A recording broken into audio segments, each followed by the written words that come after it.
Hey, welcome back to Sambo's Place. Thanks for checking in. It's a brisk fall day here in the backyard, and we're coming to you with a product review. Now, this was a gift from my wonderful wife, and it may or may not suit you, because what works for me may not work for you.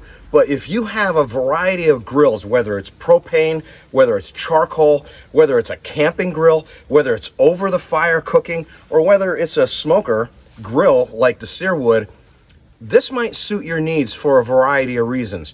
I'm talking about the ROTO-Q 360 rotisserie. And here it is. We got an unboxing on this today. There's several different attachments that are available for this. But the big thing about this is it's not electric. It's completely manual. Remember all those wind-up friction cars and toys that we had that had the inner springs in them as kids? Well, this has a big whomping heavy manual motor attached to the side right here that does the job on this rotisserie. And what else is nice about it is it comes with a drip tray, but it also has an open bottom. And this open bottom allows the heat to thoroughly come up through to cook whatever it is you have on the rotisserie, or as I purchased it with the additional basket assembly that comes with it, so you could do a variety of vegetables and even wings. I'll show you some of the cooks that we did. Let's check this out with the unboxing.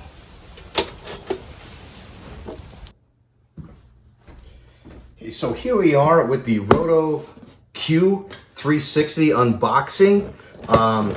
This is the set that comes with not only the rotisserie, but it also comes with the basket. And I'm assuming that this box right here, oh, look at this, we got a 15% off, thank you. I'm assuming that this box is, well, we got the drip tray right here and the instructions.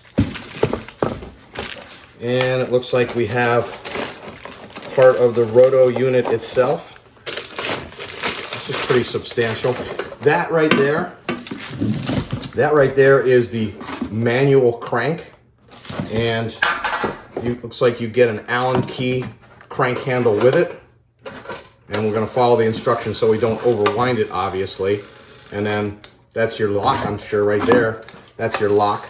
You can hear it going. We're going to follow the instructions to make sure we don't break this. This looks like a drip tray. Nice little aluminum drip tray, or I should say stainless drip tray. And okay, we have the rotisserie fork. Looks like you can adjust this out as far as back as you want it to. And then we have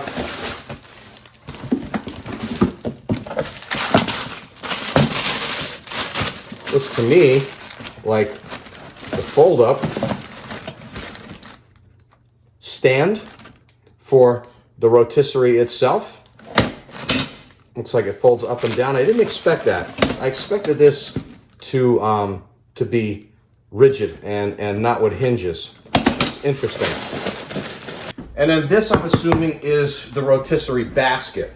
Yep, this is the rotisserie cage.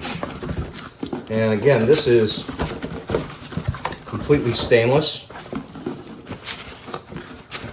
And I primarily chose the choice with the cage so that I could do wings, do some smoked wings. But this, apparently, is going to attach both ends. One, obviously, to the motorized end, and the other end to the folding stand. So this is the ROTO-Q 360. We're going to get this on the Weber Searwood, and we're also going to use this on top of the Argentine Santa Maria grill. And we'll get back to you with some usage on this and some what we think about the quality of this animal. This was on sale with the basket. I think it was $42 shipped. So we'll see. Upon inspection of the ROTO-360Q website, you can see that there are various models to choose from. You could start up with the standard, just chicken rotisserie for $149. It comes with a drip tray. There are ones that have combinations with them, like this one, the basket. You could get the bigger basket, and that was offered right after mine came out, obviously. There's a sausage rotisserie to go along with it. You can see that they place sausages in those little clips and lengthwise. Or if you want to, you could purchase a skewer set, and I don't think that that's enough skewers for me, so I won't be purchasing that. However, it may work for you.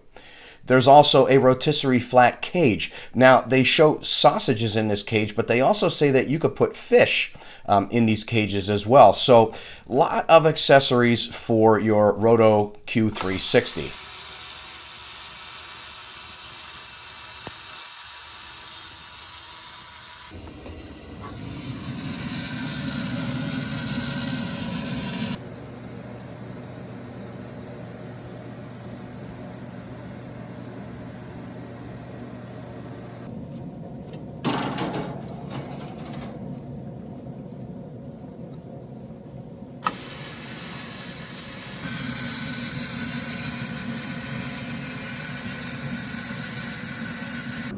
Okay, so you can see that we're hot off the smoker, and if you've watched my videos in the past, you know I talk a lot about muscle memory and getting to know your hardware and letting your hardware work for you.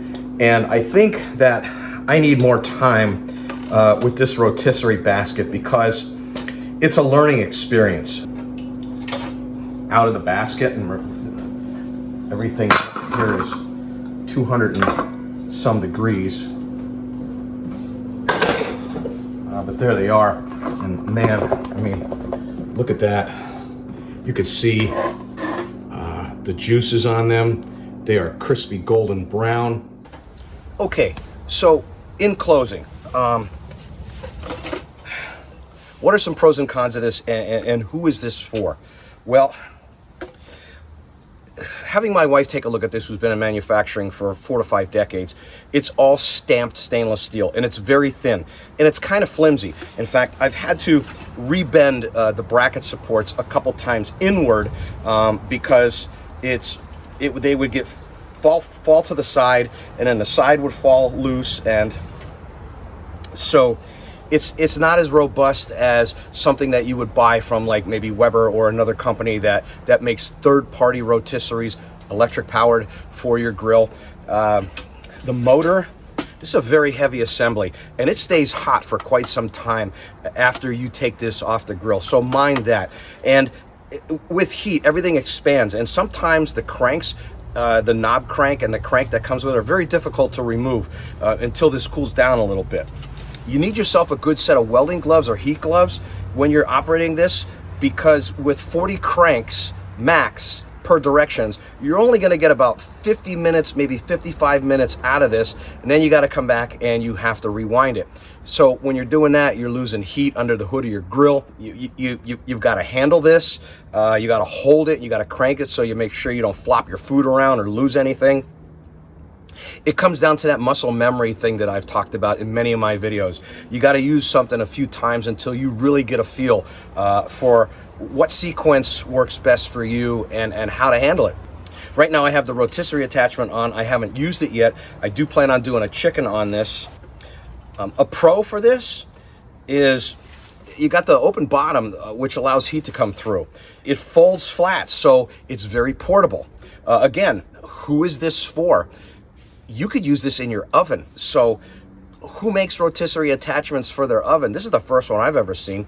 If you have a kettle grill, if you have a camping grill, if you're going over the fire somewhere, especially for my Santa Maria grill, this is my go-to, because there are no third-party rotisserie attachments for my Santa Maria grill. But, you know, do you want to spend $120, $140 on this? You know, that's up to you. How long is it going to last? That remains to be seen. What happens if I overwind it? Am I going to break the spring inside? I don't know. I'm afraid to try anything past 40 in the directions. They do make a bigger basket than the one that I have. They do make other attachments. I showed them to you on the video. So it's very versatile.